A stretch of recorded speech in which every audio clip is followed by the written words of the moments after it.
IDA असेल, गुजरातची संघटना असेल, स्टेट वाईज सगळं आम्ही त्या पॅरेंट बॉडीच्या खाली काम करतो. सगळे याच्यात सहभागी आहे. 13 लाख केमिस्ट आज याच्यात सहभागी झाले.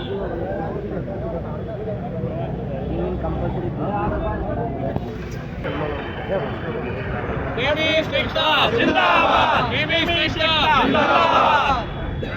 ऑनलाइन बंद करो, बंद करो, बंद करो, बंद करो, ऑनलाइन बंद करो, बंद करो, बंद करो, बंद करो। आवाज कोणाचा?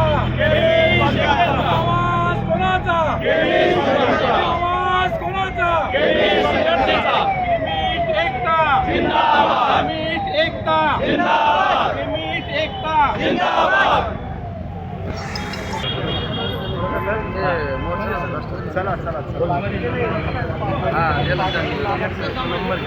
जिल्हाधिकारी कार्यालयामध्ये आपण आलात, निवेदन द्यायला, काय मागणी आहे, काय प्रकार आहे?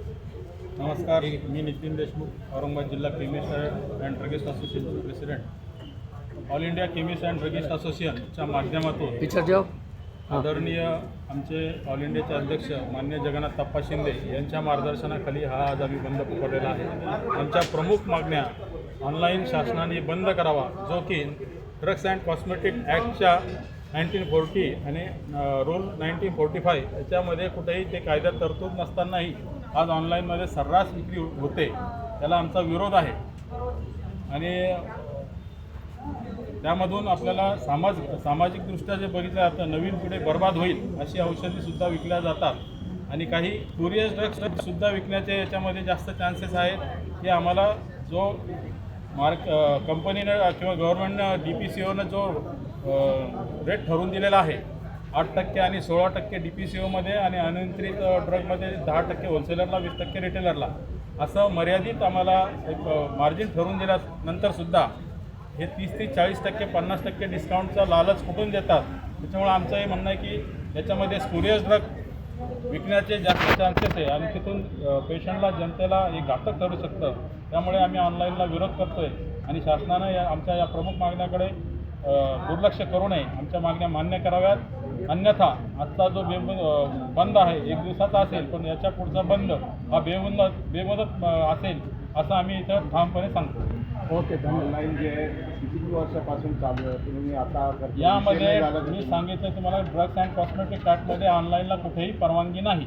पण पेंडेमिकमध्ये, कोविडमध्ये तात्पुरतं एक रेग्युलेशन पास केलं होतं, ज्यामध्ये रिटेलर जो केमिस्ट आहे आमचा, हा घरपोच औषधी त्यावेळेस देऊ शकत होता.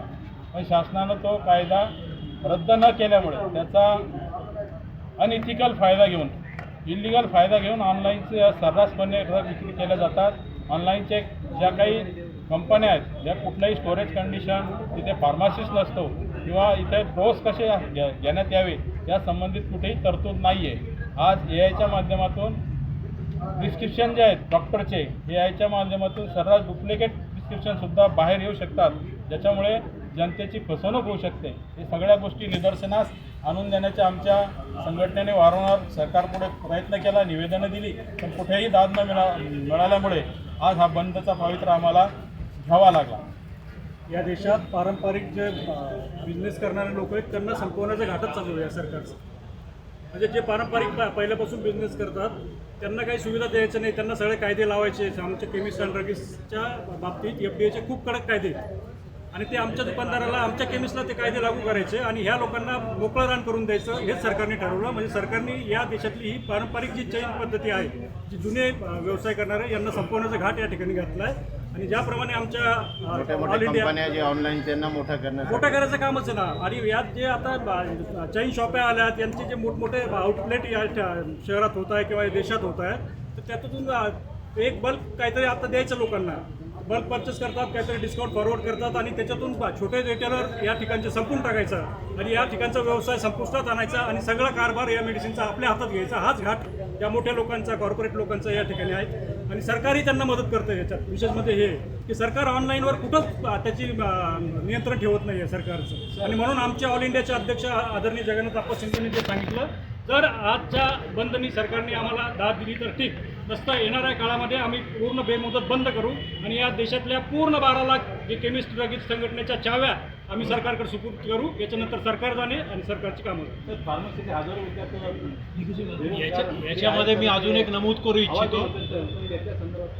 याच्यामध्ये बेरोजगार जे फार्मसीचे विद्यार्थी आहेत आता सरकार चाललं तर त्यांचं भवितव्य अंधारात आहे. बिलकुल बिलकुल. आज एकीकडे फार्मसी कॉलेजला सर्रासपणे परवानगी देत आहे आणि दुसरीकडे त्यांना बेरोजगार करत आहे सरकार. मी आपल्या माध्यमातून इथं सांगू इच्छितो की ऑनलाईनचा बिझनेस करणारी लोक फक्त शहरी भागात आणि जिथे बल्क बिझनेस मिळतो, इलिगल बिझनेस मिळतो, तिथंच हे काम करतात. आमचा केमिस्ट जिथं 500 ते 1000 लोकसंख्या वाडी वस्ता गावं असतील तिथे सर्व्हिस देतो. अहोरात्र 24 तास तो सेवा देतो. तो स्वतःची बाईक असेल, गाडी असेल, एस टी महामंडळाच्या बसमध्ये शहराच्या ठिकाणीहून औषधी घेऊन तिथं सर्व्हिस देतो. याचा सरकारनं गांभीर्यानं विचार करावा जेणेकरून बेरोजगार आज आमचा 12 ते 13 लाख केमिस्ट आहे आणि त्या केमिस्टच्या मागे भरपूर काही परिवार आहे. आमच्याकडं काम करणारी मंडळी आहे, त्यांचाही परिवार आहे. यांचा सगळा उदरनिर्वाह या व्यवसायावर चालतो. सरकारने याच्याकडेही दुर्लक्ष करू नये अशी आपल्या माध्यमातून मी विनंती करतो. याच्यामध्ये मी अजून एक नमूद करू इच्छितो की माननीय दिल्ली उच्च न्यायालय आणि चेन्नई उच्च न्यायालयाने या बाबतीत ऑनलाईनच्या विरोधात निर्णय दिलेला आहे. पण केंद्र शासन ह्या निर्णयावर कुठलीही अंमलबजावणी करण्यास तयार नाही आणि केंद्र शासन दिल्ली उच्च न्यायालय आणि चेन्नई उच्च न्यायालयाच्या विरोधात सुप्रीम कोर्टातही गेलेली नाही. ऑनलाईनला सर्वच औषधी जी परीक्षित सेवा देता येत नाही ती मिळत असल्यामुळे ही नवीन जी पिढी आहे ती सुद्धा नशेच्या आहारी जात आहे. याची सरकारने दखल घ्यावी. तर नवीन पिढी ही नश झाली तर उद्या काय अध्यक्षापुढं प्रश्न उभा राहील. सरकारने हे करावं, याच्यावर नीट आणि चेक करावी. कारण असं लक्षात येतं की नवीन पिढी आहे ती नशेच्या आहारी जाते आणि ती ऑनलाईनमुळे. आम्ही रिटेलर कुठल्याही अशा प्रकारच्या प्रिस्क्रिप्शन देत नाही, कुठली टॅबलेट, पण ऑनलाईनला काही मिळतं आणि त्यामुळे नवीन पिढीचा तर ह्या सरकारने विचार करावा.